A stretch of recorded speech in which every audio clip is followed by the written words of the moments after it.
obesidad, sí, una enfermedad que no está reconocida como tal. ¿Por qué no está reconocida como tal? ¿Cómo se puede evitar? ¿Qué podemos hacer para mejorarla? Pues ahora mismo, aquí, en el foco, en un instante.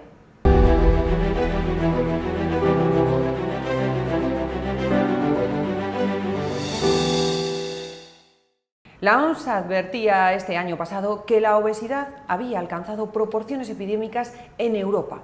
Casi el 60% de los adultos y 1 de cada 3 niños en edad escolar presenta exceso de peso u obesidad en el continente europeo. Pero lo terrible es que, según la propia OMS, ninguna nación europea está en vías de alcanzar el objetivo de frenar este aumento de la obesidad que se fijó para 2025. Este crecimiento imparable empezó allá por 1975, año desde el que la obesidad se ha casi triplicado en todo el planeta. El titular, que asusta y mucho, es que 1.000 millones de personas en el mundo vivirán con obesidad en 2030, que está muy cerca. La buena noticia, que la obesidad puede prevenirse. Para ello contamos hoy en plató con el reputado endocrino Rafael Gómez y Blasco. Bienvenido, Rafael, siempre es un placer contar contigo. Muchas gracias, María. Decimos que la obesidad es un verdadero problema y fíjate, si vemos un dato tan concreto como los casos de cáncer que provocó este año pasado, hablamos de 200.000 solamente en Europa. Sí, indiscutiblemente la obesidad es en primera medida una autopista hacia el infarto. Es una enfermedad que desencadena o favorece o permite la aparición de muchas enfermedades. Es el cuadro metabólico más prevalente a nivel mundial. Hablabas bien de casi 1.000 millones de personas en el 2030 con obesidad.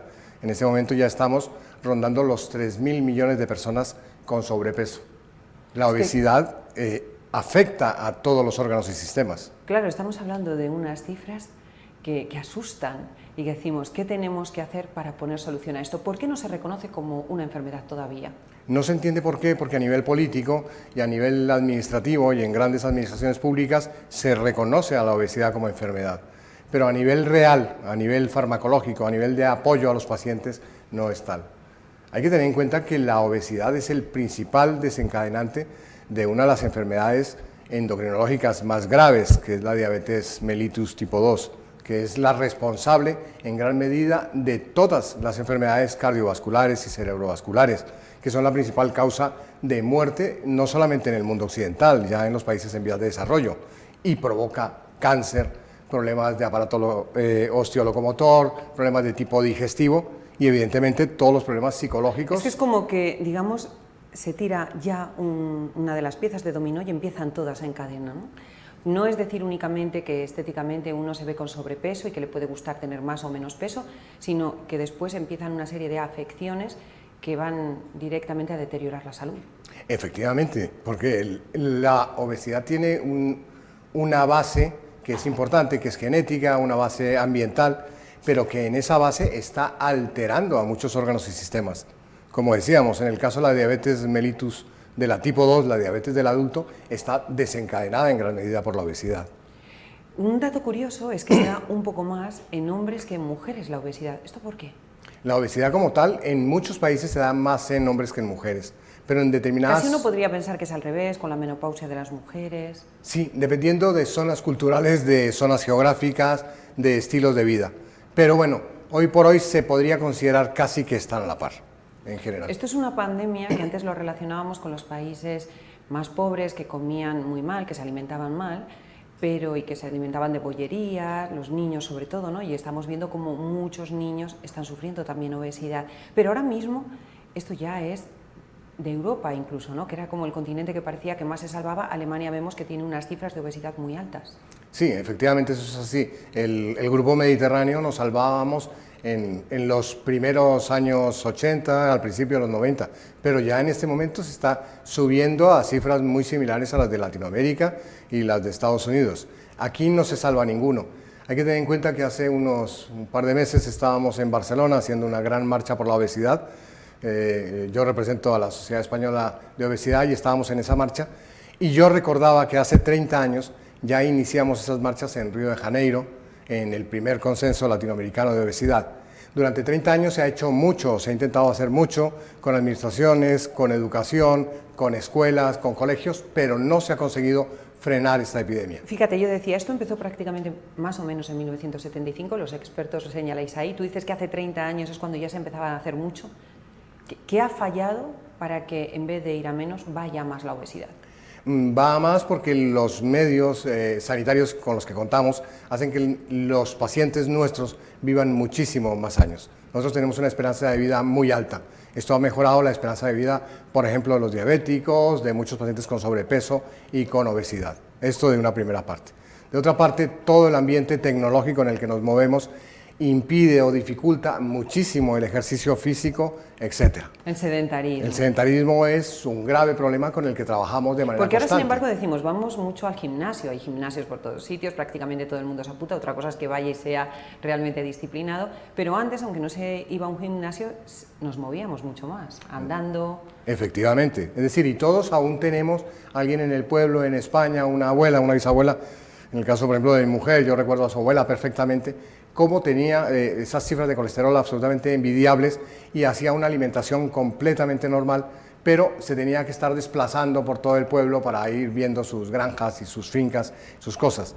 En la actualidad no, en la actualidad todo lo hacemos a base de ascensor, de coches, etc. Fíjate, decíamos, la obesidad se ha extendido, ¿no? Es como una pandemia que ya está pues, en todo el planeta. Estados Unidos, veíamos a los niños pequeñitos, en Estados Unidos hay mucha obesidad, veíamos a muchos niños obesos. En Europa era muy complicado. Ahora mismo la cifra es que un 17,3% de los niños entre 6 y 9 años ya padece obesidad y el 40% está con un sobrepeso bastante considerable, que son unas cifras muy altas. Son cifras muy altas, pero repetimos historias que hemos estado comentando en los últimos años. Uno de los temas dramáticos, y se puede llamar así, titular así, es lo que hemos considerado el niño del Yavin. El niño del Yavin son estos pequeños niños y adolescentes que desde los 8, 10, 12, 14 años, por la situación laboral de sus padres, tienen que venir a casa a prepararse la comida. Evidentemente no va a empezar a buscar el brécol para hervirlos y la madre o el padre no han preparado las legumbres, evidentemente va a coger lo primero que encuentra. Esto favorece la obesidad. La globalización también lo favorece, la aculturación, la presencia de la comida basura o comida chatarra, como dicen en América, desde luego que influye. Pero también es verdad, y tenemos que ser serios y cautos, que cada día hay más dificultad para los padres de poder tener una dieta y una alimentación súper saludable para sus hijos. ¿Qué hay de cierto, doctor, en que según lo que coman los niños, de mayores tendrán más o menos tendencia para ser obesos? Sí, un niño obeso se va a convertir en un adulto obeso. No podemos permitir ¿Porque sus glándulas reciben ya con más facilidad? Exactamente, porque los niños cuando están haciendo obesidad, cuando están engordando, los niños aumentan el número de las células grasas, del adipocito. En nosotros los adultos, si engordamos, aumenta el tamaño de ese adipocito. Pero en el caso de los niños no, se produce la hiperplasia del adipocito. Esto es que van a haber muchas más células grasas en su cuerpo. Si llega a la edad adulta, con esa cantidad de células grasas, le va a costar mucho trabajo perder peso. Luego, dos adultos que coman lo mismo, pero que uno fue delgado de pequeño y el otro fue obeso, el que fue obeso va a engordar con más facilidad ante la misma comida. Efectivamente, con mucha más facilidad. Resulta casi obvio que hay que evitar las grasas saturadas, pues todos los alimentos procesados, pero dinos a ver qué alimentos tenemos que poner en una lista negra clarísimamente y qué deberíamos incorporar de manera frecuente. Sí, como lista negra tenemos que considerar las bebidas azucaradas. Esto se ha visto, por ejemplo, en México, que fue en el primer país donde se produjeron las primeras etiquetas contra la Coca-Cola, porque el consumo de Coca-Cola... esas bebidas que dicen la bebida de la felicidad, eso es un eslogan, pero acarrea enfermedades. Acarrea enfermedades y tiene la responsabilidad directa de provocar un sinnúmero enorme de casos de diabetes y de obesidad, por ejemplo, en México. Es decir, el consumo de este tipo de bebidas tiene que estar proscrito o limitado o disminuido.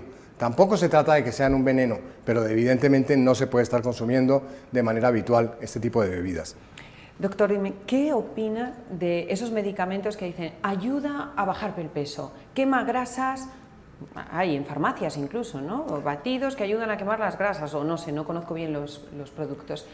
¿Qué podemos decir de ellos? ¿Son recomendables? ¿Da igual? En líneas generales tenemos que considerarlos como un engaño. Por una razón sencilla y simple. Cuando un paciente viene a nuestra consulta, un paciente con sobrepeso o un paciente con obesidad, viene por dos motivos fundamentales, que lo debe saber también el médico. Uno es el estético, que siempre dicen, hombre, los médicos no se tienen que preocupar por la estética. Sí, porque mi paciente se preocupa por su estética. Y dos, es el mecánico, porque mi paciente está más cansado, está con mayores problemas de respiración, etc. Yo ya luego le voy a convencer a él de que su sobrepeso o su obesidad le va a provocar otros trastornos, diabetes, enfermedades cardiovasculares, etc. Pero al paciente hay que diagnosticarle. El paciente que viene a la consulta con sobrepeso no me vale cualquier tratamiento. Él tiene un tratamiento específico para cada paciente y un tipo de dieta para cada paciente. Estábamos diciendo que había unos objetivos para 2025 que no se van a cumplir. ¿Qué cifras estáis manejando viendo el aumento de casos de obesidad que hay a nivel mundial? ¿De aquí a 2 años o a 7? A 7 años, sí, estamos cerca de 3.000 millones de personas con sobrepeso y 1.000 millones de personas. Mucho más de lo que se pensaba originalmente. Mucho más de lo que se pensaba originalmente. Hay que tener en cuenta que en muchos países, por poner un ejemplo práctico y rápido, los orientales tienen una dieta formidable. Los chinos estaban en una prevalencia de obesidad del 1%, cuando la nuestra era de un 6% en el 90. En la actualidad siguen teniendo cifras muy inferiores a las nuestras, pero ya están en el 7%. Se ha multiplicado por 7 en el caso de los orientales. ¿Qué se podría hacer en el sistema sanitario que no se esté haciendo ahora mismo porque no podáis, vamos, no os dejen? No nos dejan apoyar los tratamientos de la obesidad, pero por un punto de vista, desde nuestro punto de vista, lógicamente, por cuidado al paciente, porque le queremos, porque somos profesionales, porque somos vocacionales, etc. Pero desde el punto de vista económico, por el país, porque no podemos seguir gastando lo que gastamos en el paciente con sobrepeso y con obesidad. Claro, porque insistimos, no es únicamente el sobrepeso, sino todas las enfermedades que vienen después como consecuencia de ese sobrepeso. Efectivamente, si uno da datos son absolutamente aterradores. De nuestro Producto Interior Bruto nos estamos gastando el 2,1% en el sobrepeso y la obesidad. Y se espera, sí, que son algo más de 25.000 millones de euros, y se espera para el 2050 aproximadamente que estemos gastando unos 60-70.000 millones de euros. Pero eso de nuestro Producto Interior Bruto. Pero si nos vamos a las cifras directas de gasto sanitario, el sobrepeso y la obesidad de manera directa o indirecta, con todas las comorbilidades que provocan, está gastándose más del 10% del gasto total de la sanidad en España. Vamos a darles pistas a todos los que nos están viendo ahora mismo y digan, yo quiero hacer una dieta, pero ¿qué dietas hay que evitar? Porque sabemos que existen las dietas milagro, como aquella famosa Duncan, que la hizo mucha gente y luego acarreó problemas de hígado, problemas muy serios, incluso psiquiátricos. Sí, evidentemente. Yo creo que toda dieta, y lo has denominado perfectamente bien, toda dieta que sea milagro debe ser erradicada. Es decir, como comentábamos antes, con ciertos suplementos o ciertos batidos o ciertos medicamentos o alimentos que puedes comprar en una farmacia, en una parafarmacia, que te van a curar del todo. Eso que dicen, no comas, pero toma jarabe de no sé qué, o jarabe de ácido, de tal, eso cola de caballo. Hay que proscribirlo, fundamentalmente. Entonces, los pacientes tienen que tener una dieta adecuada a cada paciente, tienen que tener un tratamiento adecuado a cada persona. Y los ayunos, para terminar ya, hemos hablado en alguna ocasión, pero creo que merece la pena volver a incidir sobre ello. ¿Qué ocurre con esos ayunos intermitentes que de repente duran 5 días? O incluso, vamos a hacerlo más corto, ¿no? No vamos a irnos a tanto, pero gente que dice, yo hago ayunos de 2 días y luego como un poquito y vuelvo a hacer ayuno. ¿Qué podemos decir a eso?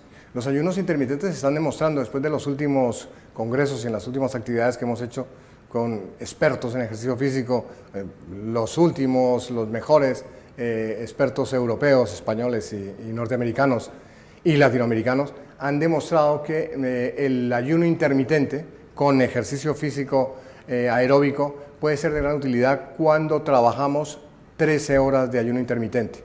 Y algo que se escapa todavía a nuestro conocimiento y bastante curioso es que el ayuno intermitente de 13 horas, si se alterna un día sí, un día no, consigue grandes resultados en la pérdida de peso.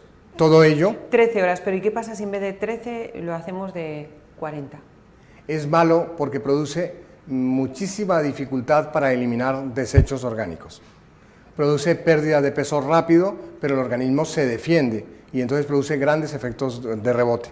O sea, luego puedes ganar más peso del que tenías. Entonces hacemos ayunos intermitentes de 16-8 o de 18-6 y se ven muy buenos resultados en 15 días. Pero luego este paciente está abocado, como en las dietas malas, cetogénicas o hiperproteicas malas, a recuperar muy rápidamente su peso. O sea, lo mejor cuando una persona tiene un problema de sobrepeso, sin duda, acudir al médico y que le haga una dieta.